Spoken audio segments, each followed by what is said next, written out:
Visualize Selection Manager.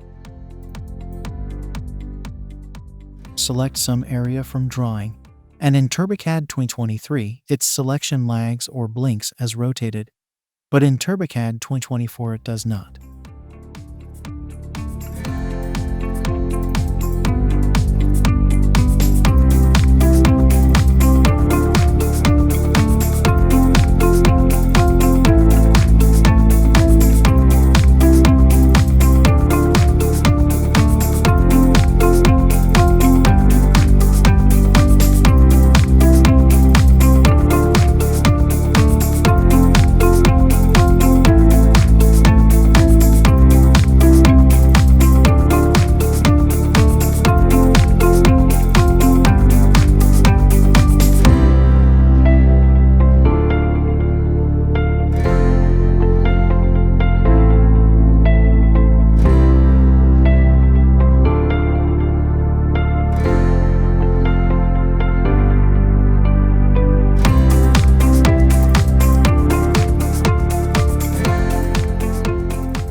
Thanks for watching.